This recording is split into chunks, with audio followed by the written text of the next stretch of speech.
Let's get back to this news that we've been sharing with you out of Chicago's O'Hare Airport. You see that American Airlines 767 that caught fire. Our transportation correspondent, Chris Van Cleve, has been reporting this out for us, and he joins me now. Chris, what more can you tell us?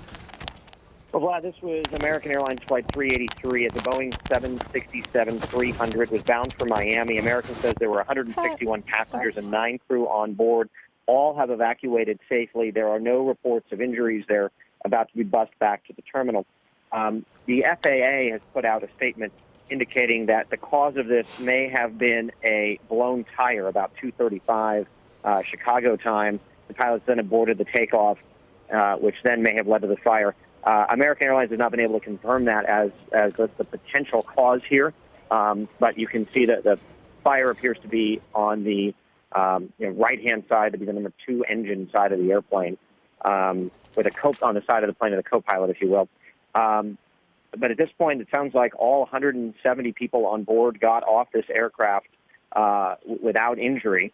Remember, the FAA, when they certify an aircraft, they require that you have to be able to evacuate a plane within 90 seconds, even with half of the exits blocked. So even if you couldn't use the exits on the side where the fire was, whether it was a wheel fire or an engine fire or whatever started burning, you need to be able to evacuate the plane in 90 seconds. And it appears, at least preliminary reports here, is that everybody got off this plane in enough time to safely get away from the danger.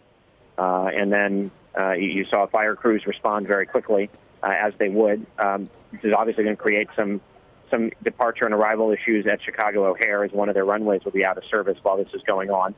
I would expect that you'll see both the FAA and the NTSB take a look at what happened here. So it's going to be a fairly high-profile incident.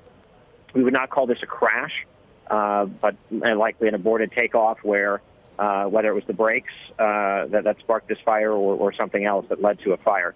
When a 767 is a wide-body, large airplane that typically would fly a long-haul international flight. If you have to slam on the brakes there, those brakes are going to get very hot, particularly if you've had tires blowing out and things like that. So, a fire can occur.